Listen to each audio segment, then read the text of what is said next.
Hi, Mike Kennedy. We have a newspaper, free newspaper that goes out in Gorham called Gorham Times. And what I wanted to do is mention this article here. Echo Club begins composting at Gorham High School. And it's got a thing that shows you the food waste at lunch. You can see over half of it is things that they can compost. 18% they can recycle, and 30% is trash. Now, this is good, but it's kind of the second step, okay? There's a step way before this, which is called reduce. In other words, if you're tying up all these resources, recycling and reusing things, that's not the best thing to do in the long run, okay? What you got to do is reduce. In other words, it has to never get in the supply chain, so it doesn't get in the trash or the recycling. The fact that over half of this is things that they can compost is like, well, that's good, I guess. But doesn't this say something about the quality of the food? If they're having this much waste, I would assume that people aren't eating the food. This is the high school. People are getting lunches, and they're not eating it, all of the things that are on their plates. So it would seem that they may have to make better quality food. Maybe, if they have better quality food, they'll be this section here would get smaller. And there, this article goes on to say that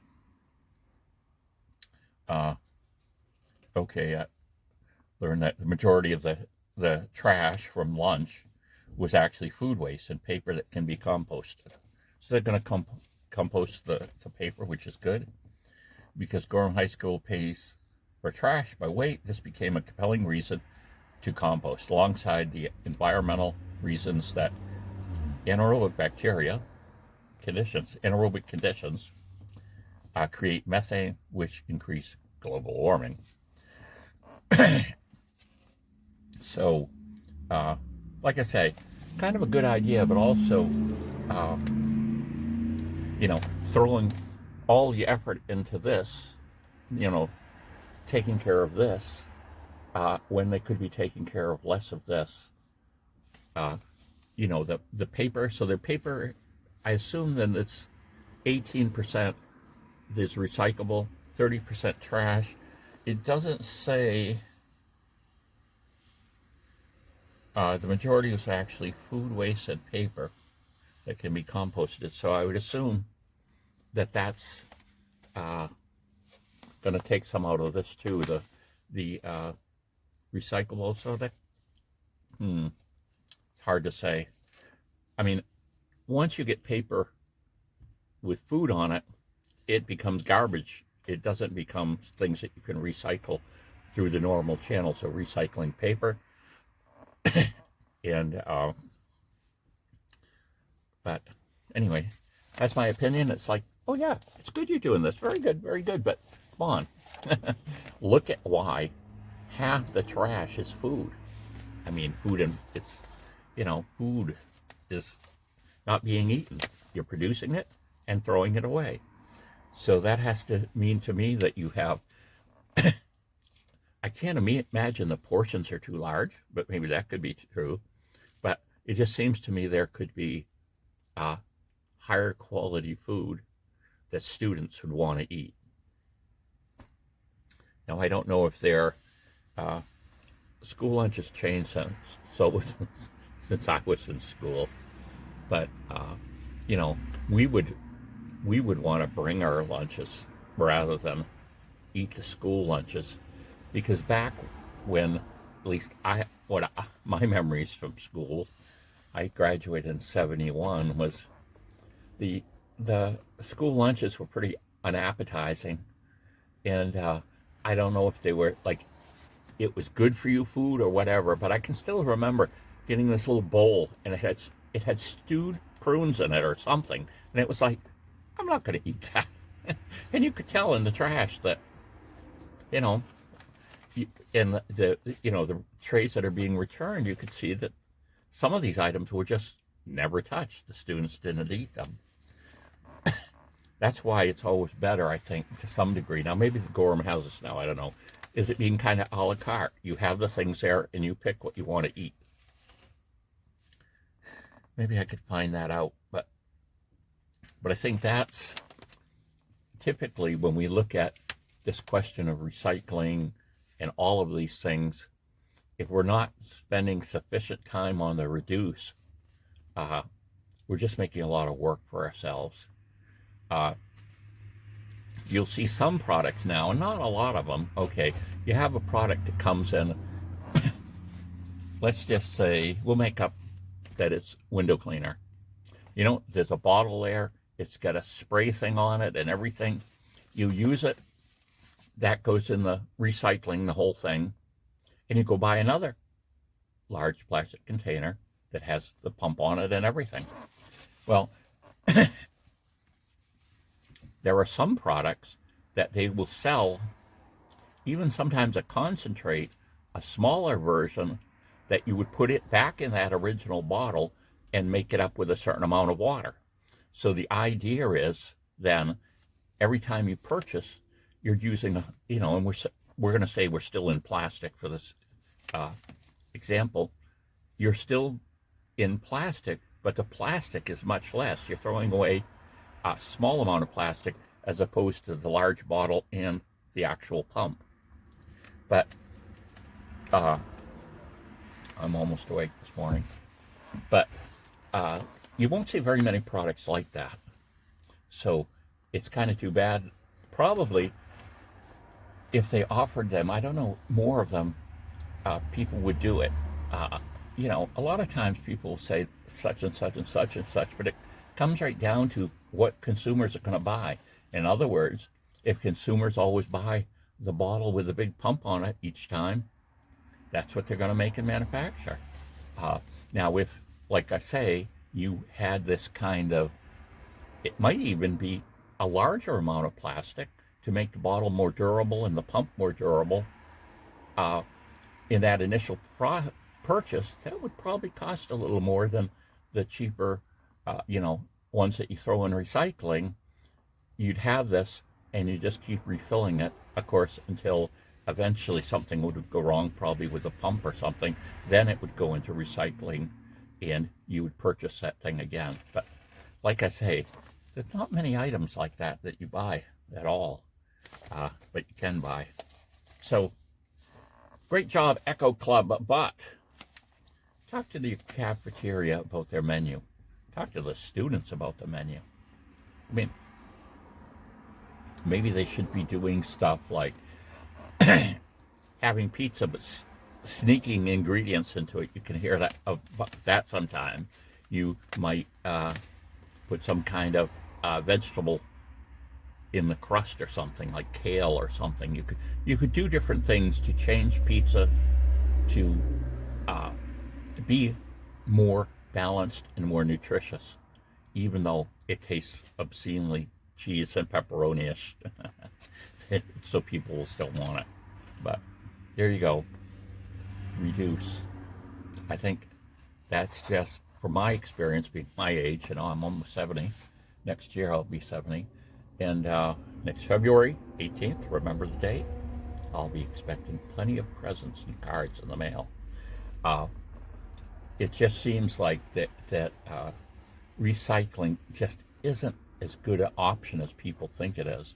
I know one of the original, and this was a high school student too. I don't know what year this was. They decided to do a little investigations around this food waste at the school. And they actually followed, at that time I think they were they were doing some type of container that had styrofoam or something, but there was some container, and that was being carefully put into the recycle.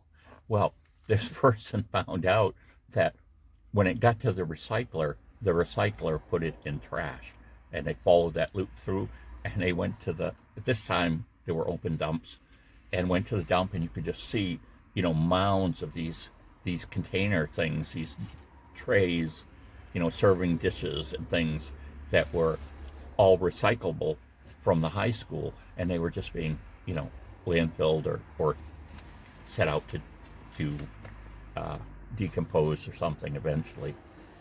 And so there are a lot of things like that. You'd be surprised. It's when you get into the situation where it's a lot more expensive to recycle than it is to buy new. People are going to tend to buy new, and it's going to be hard for the recyclers to be profitable enough. Now, when you think of soda cans, or is it with the water bottles too? Let me see. Maine 5% refund. They basically enacted a law that said, for bottles in Maine, certain bottles for certain items like soda and water, not milk though, they have to have a deposit on them. They have to be out of recyclable material, and they have to deposit. So in this particular container, I can get 5 cents, but there's some locations that will give me 6 cents for this. So there are, it's become, profitable to do this recycling, where basically they separate out the types of containers, they put them in big bins, and they go to some, place that's going to, melt them down basically and reuse them. It's interesting there too that sometimes plastic, even though it says recyclable, it can only be recycled so many times, and then it isn't good for things, and then it may actually be put out in the trash eventually. But this system has worked. You hardly ever see, there used to be all these people that, more like, people down on their luck collecting bottles on the side of the road.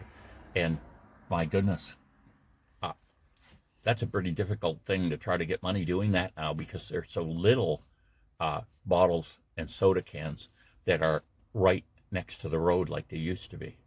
That is true. You go in the woods, and you might find you might find a big pile of beer bottles and things where basically people were too lazy to carry them back out and get the deposits on them.